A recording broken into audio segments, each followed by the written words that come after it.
হায়, কি হলো আমার! জমিতে যে জল জমতে শুরু করেছে।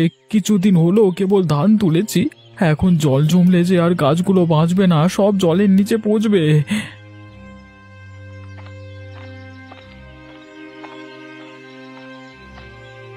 কিরে গোপাল, কি হয়েছে তোর? এভাবে আহাজারি করছিস কেন? দেখুন হারান দাদা, এই কদিনের বৃষ্টিতে আমার জমিতে জল জমেছে। আজকেও তো আকাশ মেঘলা হয়ে আছে, যে কোনো সময় বৃষ্টি নামতে পারে। এভাবে চলতে থাকলে তো জমি জলের নিচে তলিয়ে যাবে। আমিও তো আমার জমি দেখে এলাম, আমার জমিতেও তো জল জমছে রে গোপাল। বুঝতে পারছি না কি করব। এমনিতেই বৃষ্টির জন্য মানুষের আয় রোজগারের পথ বন্ধ হয়ে আছে কদিন ধরে।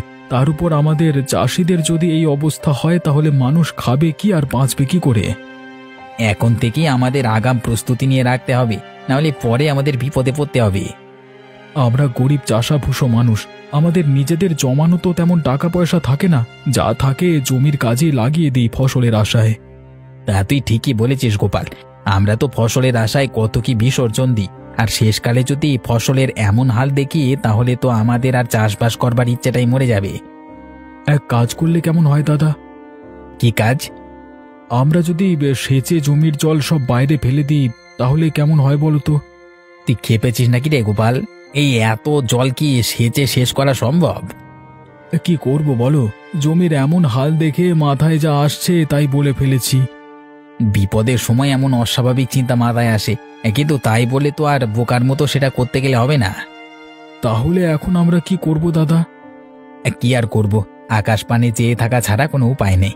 আকাশে রোদ উঠলে এই জল শুকিয়ে যাবে, তখন আবার ফসল বোনা যাবে যদি এগুলো নষ্ট হয় তো।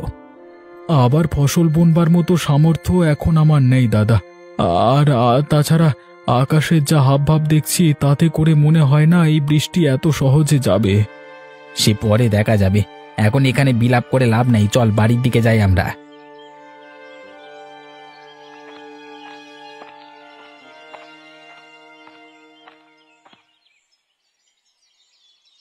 একটু সুযোগ পেলেই হলো, এই মেয়ে কাদামাটি নিয়ে খেলতে বসে যাবে। জামা কাপড় ময়লা হলে আজ তোর কপালে দুঃখ আছে ননি, এই আমি বলে দিলাম। আমার একটু খেলাধুলো তোমার সহ্য কেন হয় না বলো তো মা? তোর খেলাধুলো আমার সহ্য হবে কি করে? খেলা করতে গেলেই তো জামা কাপড়ে কাদামাটি মাখিয়ে আসিস। এই বৃষ্টি বাদলা দিনে আমি জামা কাপড় শুকাতে দেবো কোথায়?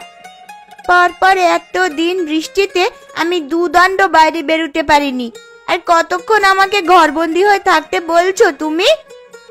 এই মেয়ের চোপা দিন দিন বেড়েই চলেছে। দিন দিন বড় হচ্ছিস আর আদব কায়দা সব ভুলতে বসেছিস দেখছি। মা, ও মা, আমার না খুব খিদে পেয়েছে, আমাকে কিছু খেতে দাও না মা। একটু আগেই না গুড়মুড়ি খেয়ে খেলতে বসলি, এখনই তোর খিদে পেয়ে গেল? অভাবের স্বভাব নষ্ট, কথাটা তো সত্যিই দেখছি। পেটের খিদে কি আর অভাব মানে বলো? আমার যে একটু বাদে বাদেই খিদে পায় মা। গুড় মুড়ি যা ছিল সব তো খেয়ে সাবার করেছিস একাই, এখন তোকে আর কি খেতে দিই বলতো? ঘরে কিচ্ছুটি রাখার উপায় নেই তোর জন্যে। খাবার দেখলেই কখন খেয়ে শেষ করবি সেই চিন্তা তোর। এখন আমার খুব খিদে পেয়েছে, আমায় কি খেতে দেবে দাও। রান্নাঘরে পান্তা ভাত রাখা আছে তোর বাবার জন্য, সেখান থেকে কিছু ভাত নিয়ে খা, আর বাকিটুকু তোর বাবার জন্য রেখে দে। পান্তা ভাত কি দিয়ে খাবো মা? তরকারি কি কিছু আছে? না, পেঁয়াজ আর লঙ্কা দিয়ে ডলে খা, দুপুরে কচু ঘন্ট করে দেবো খন। শুধু পেঁয়াজ আর লঙ্কা দিয়ে কি ভাত খাওয়া যায় নাকি? তুমি আমাকে অন্য কিছু বানিয়ে দাও না মা। ঘরে আর কিচ্ছু নেই রে মা, এখন পান্তা ভাত খা, একটু বাদেই তো আবার দুপুরের রান্না বসাবো। রান্না হয়ে গেলে তখন আবার গরম গরম ভাত খাস। ঠিক আছে মা, তাই দাও তবে আমাকে। তুই রান্নাঘরে গিয়ে নিজে নিয়ে খা না, আমি দেখি কচুগুলো কেটে ফেলি। আর সাবধানে যাস, উঠানে আবার পা পিছলে পড়লে কিন্তু ব্যথা পাবি।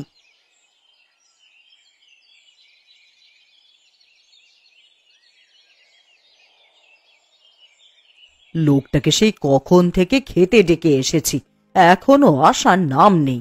আর এদিকে যে খাবারগুলো সব ঠান্ডা হয়ে যাচ্ছে। কই গো, সকালের খাবার খাওয়া লাগবে না নাকি তোমার? একটু খাজনার কাগজপত্র নিয়ে বসেছিলাম গিন্নি, ভেবেছিলাম হাতের কাজটা শেষ করে তবে খাবো। তা তোমার জ্বালায় কি আর হলো? আবার ঠান্ডা হলে তো আবার বলবে ঠান্ডা খাবার খাবো না। তোমাকে নিয়ে আমার হয়েছে যত জ্বালা। আমার কাজ না মিটিয়ে সেখান থেকে উঠতে ভালো লাগে না। আরে জানোই তো টাকা পয়সার হিসাব কিতাব। হয়েছে, খাবারের সময় খাওয়া আর কাজের সময় কাজ। এত টাকা টাকা করছো, মরে গেলে এই টাকা খাবে কে শুনি? আমার টাকা আমি খেয়েই মরবো, কাউকে আমার টাকার ভাগ দেব না আমি। হয়েছে বাপু হয়েছে, তোমার ওই কালোবাজারি টাকা নেওয়ার ইচ্ছে আমার নেই। দুবেলা দুমুঠো ভাত খাই, সেটাই আমার হজম হতে চায় না। আরে মনে রেখো, এই কালো টাকা দিয়ে কিন্তু সব আরামায়েশের জীবন পেয়েছো গিন্নি। গাঁয়ের মানুষদের রক্তচোষা টাকাতে আমার আরামায়েশ ভালো লাগে না। তুমি ভালো করেই জানো যে আমি বিলাসিতা পছন্দ করি না। আর হতভাগাদের থেকে মেরে আনা টাকা তো আমাকে আয়েশ দিতে পারে না। খেতে এসে তোমার নীতি কথা শুনি তো পেট ভরে যায় গিন্নি। এতই যখন মায়া হয় তখন যাও না, একটা ধর্মশালা খুলে বসো। সেটা পারলে তো ভালোই হতো। জীবনে তোমার সাথে থেকে যে পাপ কামিয়েছি তার বদলে কিছুটা পুণ্য যদি পেতাম। আমায় কি খেতে দেবে না নাকি নাকি এভাবে খোঁচা মেরে কথা শোনাতে থাকবে? তাহলে আমাকে ডাকবার কি দরকার ছিল শুনি? দিচ্ছি, খাবার খেতেই তো ডেকে এনেছি, তা তুমি তো শুরু করলে।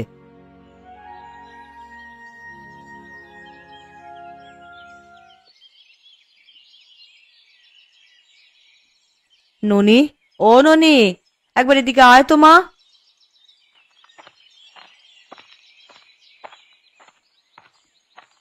কি হয়েছে মা, আমায় ডাকছো কেন? কচুর ডাঁটার ঘন্ট করব, কিন্তু এখন লবণ জলে ভিজিয়ে দেখি কচুগুলো কমে গেছে অনেকটাই। এইটুকুতে সবার তো খাওয়া হবে না রে। তা এখন আমায় কি করতে হবে সেটা বলো। তুই ঘরের পেছনে গিয়ে কটা কচুর ডাঁটা তুলে আন দেখি মা।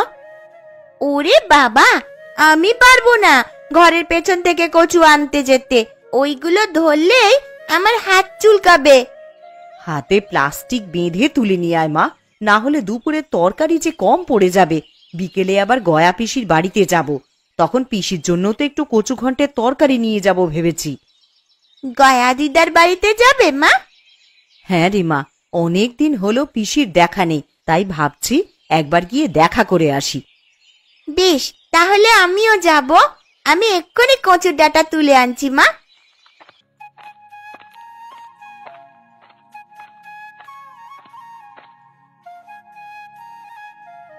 জয়াদি, ও জয়াদি, রান্না বসিয়ে দিয়েছো দেখছি। আমার তো এখনো কিচ্ছু করা হলো না গো। আরে কমলা যে, আয় বস এখানে। না দিদি, বসতে আসেনি, আমি এসেছি তোমার কাছে কিছু চাইতে। কি চাইতে এসেছিস কমলা? ঘরের রান্না করার মতন কিচ্ছুটি নেই দিদি। এখন কি রান্না করব ভেবে পাচ্ছি নে। কাল কটা কলমির ডাঁটা তুলে এনেছিলাম, তাই দিয়েই কালকের দিনটা কোনো রকমে চলেছে। আমার ঘরেও তেমন কিছু নেই রে কমলা। এই দেখ না, ননিকে ঘরের পেছনের জমি থেকে কটা কচুর ডাঁটা তুলে আনতে বলেছি। আমাকে আজ সের চাল দেবে দিদি? আমি কাল আবার দিয়ে যাব তোমায়। ওমা, থাকলে কেন দেব না, ওইখানে চালের মটকা থেকে চাল নিয়ে যা তুই। উনি রাতের চাল নিয়ে এলেই আমি কাল সকালেই চাল ফিরিয়ে দিয়ে যাব তোমায়। সেসব নিয়ে তোকে ভাবতে হবে না, এখন চাল নিয়ে গিয়ে রান্না বসা যা, না হলে ঠাকুরপো বাড়ি এলে কি খেতে দিবি? ঠিক আছে দিদি।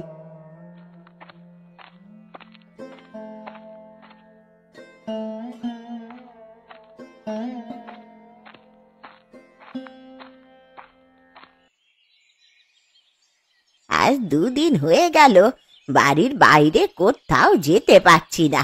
এইভাবে জলবন্দি হয়ে কি থাকা যায় নাকি? ঠিক মতো 2 দিন রান্না খাওয়াও হচ্ছে না।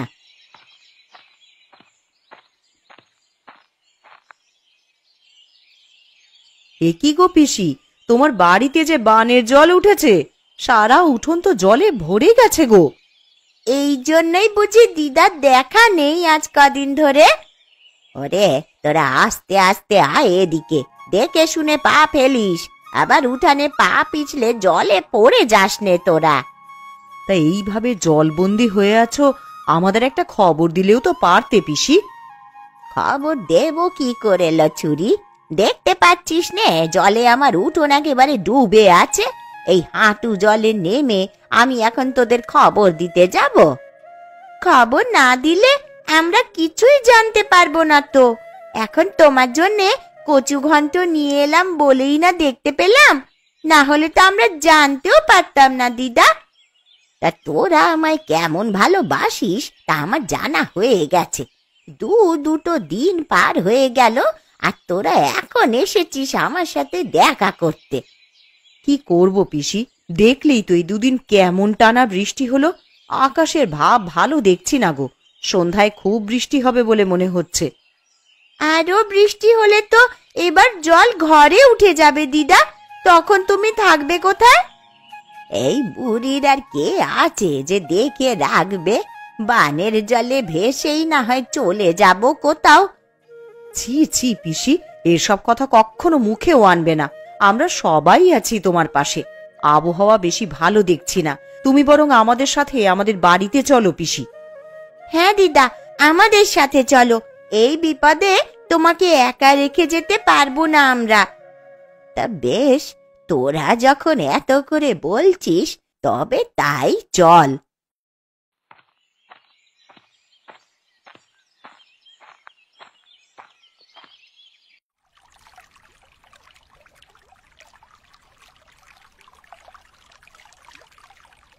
ভাগ্যিস কিছু শুকনো খাবার এনেছিলে, না হলে তো আমাদের দুর্ভোগের শেষ ছিল না। যেভাবে বানের জল হুট করে বাড়িতে প্রবেশ করা শুরু করলো, খাবারের জন্য কোথায় যে যেতাম পরে। জল বেড়ে যাচ্ছে দেখি তো দরকারি জিনিসপত্র নিয়ে বাড়ির চালায় উঠে এলাম, না হলে আর উঁচু জায়গা পেতাম না। কলা গাছের ভেলা বানিয়ে রেখেছি, যে কোনো দরকার হলে এই ভেলায় ভেসে বেরোনো যায়। কিন্তু যেইভাবে চারপাশে বানের জল বাড়ছে, আমার যে বড্ড ভয় হচ্ছে গো। জল বেশি হলে তখন যাব কোথায় আমরা? ও তুমি চিন্তা করো না গিন্নি, একটা না একটা উপায় ঠিক হবে। আমি একটু বেরোবো। হ্যাঁ, তুমি আবার এখন কোথায় যাবে শুনি? হারান দাদা গোপাল দাদাদের কি অবস্থা, তারা কোথায় আশ্রয় নিয়েছে, এসব একটু দেখে আসতে হবে তো। তুমি চলে গেলে আমি একা একা কি করব এখানে? জল যদি বেড়ে যায় তাহলে আমি একা হাতে কিভাবে কি করব? ওসব নিয়ে চিন্তা করো না গিন্নি, কলা গাছের ভেলা তো একটা বানাইনি, মানে আমি আগে থেকেই আর একটা ভেলা বানিয়ে রেখেছি। কোনো বিপদের আভাস পেলে জিনিসপত্র নিয়ে ভেলায় চড়ে বসবে। হ্যাঁ, না বাবা, আমার একার এত সাহস হবে বলে মনে হচ্ছে না। হবে গিন্নি হবে, বিপদে পড়লে মানুষ সব করতে পারে। ভাবছি সবাইকে নিয়ে মোড়লের বাড়ি যাব কিছু সাহায্যের জন্য, আর সাথে করে জালটা নিয়ে যাব। বানের জলে ভাসা কোনো বড় মাছ পেলে ধরবো। মানুষ বাঁচবে কি করে তাই ভেবেই মাথা খারাপ হয়ে যাচ্ছে, আর তুমি কিনা বানে ভাসা মাছ ধরবে? হ্যাঁ গো হ্যাঁ গিন্নি, যদি ভালো মাছ পাই তবে আমরা সবাই মিলে সেটা তো খেতে পারবো। কারোর কাছেই যে খাবার জিনিস তেমন কিছু নেই। তা তুমি ঠিকই বলেছ, এই সময় তো নদী নালা সব ডুবেছে, বড় বড় মাছ এখন বানে ভেসে আসবে। আমি জালটা নিয়ে একটু ঢু মেরে আসি, আর দেখে আসি সবার কি অবস্থা। ঠিক আছে, সাবধানে যেও, আর তাড়াতাড়ি ফিরে আসবে কিন্তু। ঠিক আছে গিন্নি।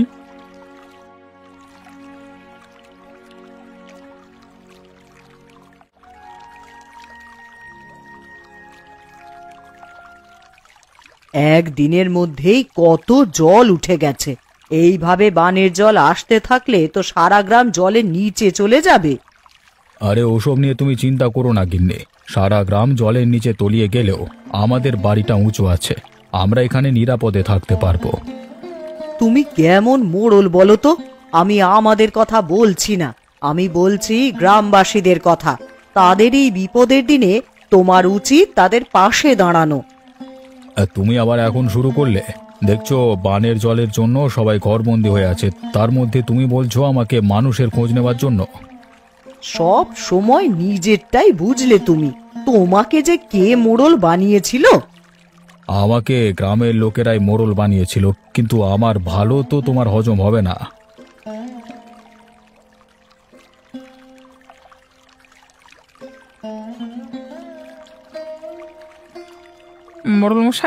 মোড়লমশাই বাড়িতে আছেন নাকি? একবার বাইরে আসুন তো, আমরা সবাই আপনার সাথে কিছু পরামর্শের জন্য এসেছি। আমি দোতলার ওপরে এখানে গোপাল, তোমরা ওপরে তাকাও। আপনি আমাদেরকে একটু সাহায্য করুন না বাবু, না হলে তো সবাই না খেয়ে মারা পড়বো। কি সাহায্য করব আমি তোমাদের?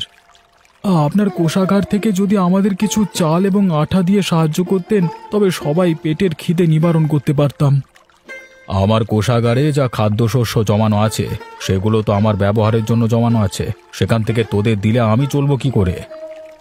কিন্তু আমরা যে সবাই খুব দুর্দশার মধ্যে দিয়ে যাচ্ছি বাবু। আমার ঘরে চাল নেই, তরকারি নেই, শুকনো মুড়ি চিবিয়ে দিন কাটাচ্ছি। ওই ঢের ভালো তোদের জন্য, আমি সেভাবে কিছু দিতে পারবো না তোদের, নিজেরটা নিজেরাই জোগাড় করে নে। ঠিক আছে বাবু, আমরা তাহলে আসি এখন।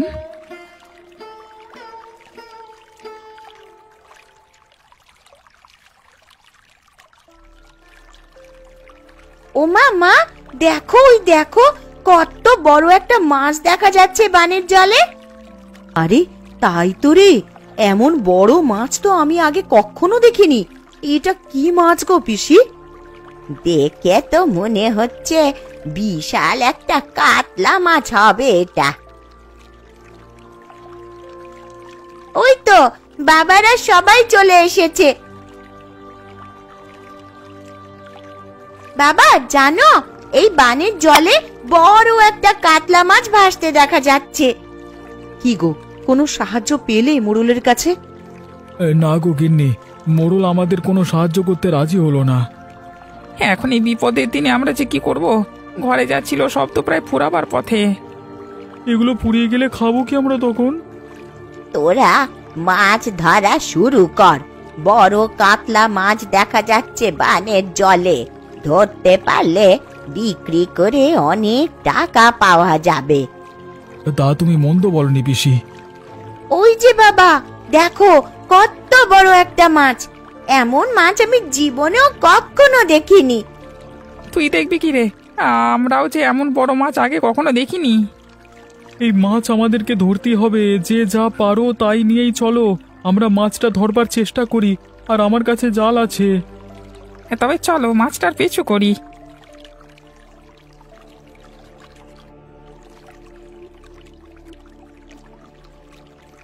কিরে, তোরা সবাই মাছ ধরবার সরঞ্জাম নিয়ে কোথায় চলেছিস? আগে মোড়ল মশাই, বানের জলে এক বড় কাতলা মাছ ভেসে উঠেছে একটু পর পর, তাই আমরা সবাই সেটা ধরতে বেরিয়েছি। ওই তো মাছটা আবার ভেসে উঠেছে। আরে সত্যি তো, মাছটা যে অনেক বড় দেখছি। আমি এর আগে এমন বড় মাছ কখনো দেখিনি গো। কুবে তুই জাল ফেল, আমরা বল্লম ছুঁড়ে মারি, দেখি কোনোভাবে মাছটাকে ধরা যায় কিনা। ধরা যাবে মানে? এক্ষুনি ধরে ফেলবো। আমি এই জাল ফেললাম।